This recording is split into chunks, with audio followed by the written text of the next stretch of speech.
Aside from the Prime Minister, we did hear from Priti Patel, the Home Secretary, today as well. A number of significant announcements from Priti Patel, most notably on launching an inquiry into the police's handling around the Sarah Everard case and, of course, the conviction of Wayne Couzens. And in addition to that, there was much kind of bold talk, I would put it, around the idea of eco-warriors and these people who've been blocking motorways, stopping people, frankly, getting about their business as they campaign, they would argue, insulate Britain to raise awareness around climate change. Well, Priti Patel is saying that she's going to give essentially the police more powers, but also insist that those protesters could be locked up for longer and face tougher sanctions if they persist in their actions. Here is the Home Secretary. Later this year, I will launch the first ever standalone domestic abuse strategy. I'm undertaking a review of the police management of registered sex offenders to stop paedophiles and rapists, including members of grooming gangs, from returning to the very communities that they tore apart.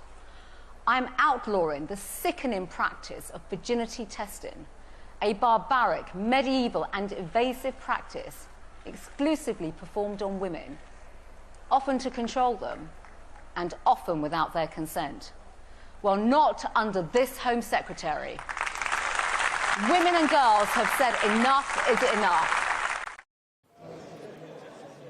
And as we heard there, of course, the Home Secretary also focusing on women and girls and, many of the issues around exploitation and, indeed, it must be said, also domestic violence that, of course, many women and girls do face up and down the country. Big moment, though, tomorrow, Michelle, as Boris Johnson takes to the stage for his conference speech. It must be said, on the whole, this conference has been pretty flat.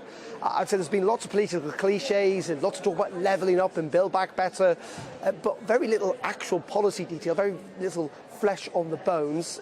Will we get a few surprises, a few policy announcements in Boris Johnson's speech tomorrow? You would expect so, but in the end, I think the party pretty happy that this conference seems to pass off relatively unscathed politically.